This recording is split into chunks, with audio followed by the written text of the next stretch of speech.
is the MeteoMark Weather Show. Let's take a look at some viewer sent in photos and videos here. A very active weather pattern from this past week here.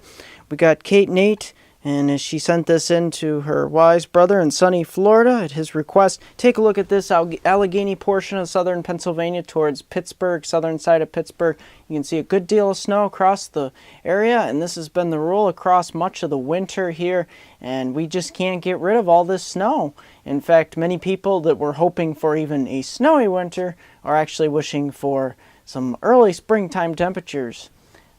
Very snowy across the area, and as we move on to Jason Scholler here, you can see that continues here. The 14th and 15th storm, snow depth now at 17 inches.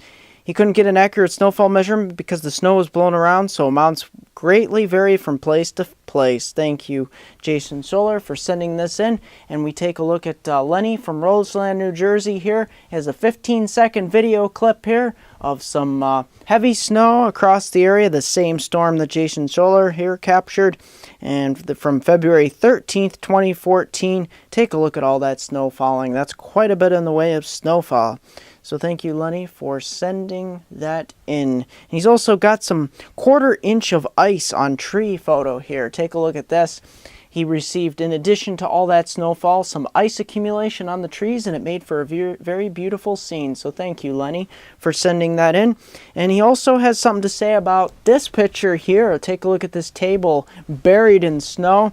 Take a look at that, 61.5 inches of snow so far this year, nearly doubled his average of 30.7 that has fallen in the past 12 days.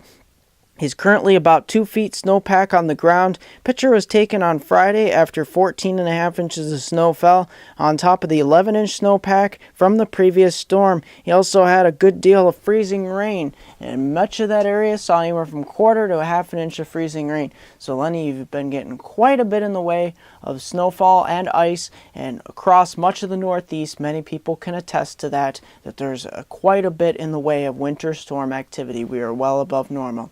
So thank you, Lenny, for sending those in as well. And we take a look across, all right, we head back to, all right, Lucas from Linden, Texas here. He says it's finally back up in the 60s here.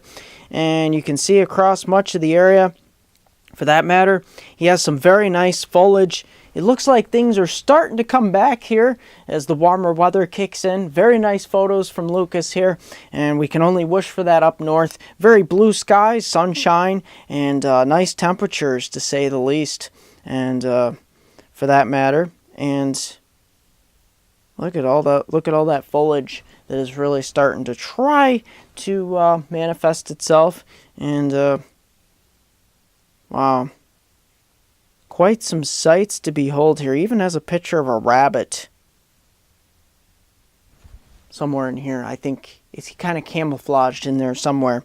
But this sunset photo is very beautiful. Thank you, Lucas, for sending these photos in. And we head on over to our last set of photos here from Mark Oleg here. And take a look at this. He has some 8 photos here of some taken on Saturday, February 8th here. Take a look at this.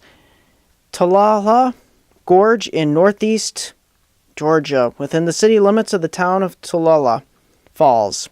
And these photos are quite a sight to behold across the area. Take a look at these. These are some falls pictures taken in some very pristine areas. He finishes it off pretty much with the sunset, but take a look at that. That's some very beautiful scenery here. Georgia's been getting hit by a lot of winter storms, but that has not ruined many of the trees or the landscape here. You can see across much of the area. Very nice. Thank you, Mark Oleg, for sending that in. And he kind of finishes it off with a nice sunny sky here. So very nice. And that pretty much does it for photos and videos. We're moving quickly into the forecast. Mainly what I'm going to talk about here is the pattern change. More active here out west. A little more tranquil and warmer here in the east, although we will get a storm moving, and as you can see, precipitation amounts are highest on the east and the west coasts. Let's take a look at that all-important forecast, that trend through the end of the week. That trend is warmer, a ridge in the east here, and colder and troughiness and storminess here in the west. And as you can see here across the east, big, huge warm up. That's what we're going to be looking at. And we also could be looking at some severe weather. Here's the severe weather outline. You can see it here across much of the region. This will propagate eastward towards the day on later Thursday and Friday. So keep a lookout for that. The main threat will be damaging wind, large hail, and some isolated tornadoes. After this weekend, we will see a little bit return to reality in the east, but we'll take that in a different video segment as we get colder following up after this weekend, as the pattern starts to flip back more towards a polar vortex pattern. That's going to do it here at MeteoMark. Don't forget to like me on Facebook at MeteoMark. Subscribe to me on YouTube at MeteoMark.com. Here's a 5-day outlook for my hometown viewers in the Susquehanna region of New York, Susquehanna region of Northeast Pennsylvania, from Scranton to Binghamton to Elmira. Look at this. We pretty much stay pretty temperate. We start to really warm things up above normal here through the forecast period. Well, we will get bouts of rain, but it looks like the snowfall will melt at a pretty standardized pace. So we're not looking at major flooding problems, and we're not looking at a tremendous amount of rain. So that's very good news. Through the weekend here, we warm things up into the upper 40s, and we start to bump things down a little bit towards the end of the weekend. That's going to do it here at MeteoMark.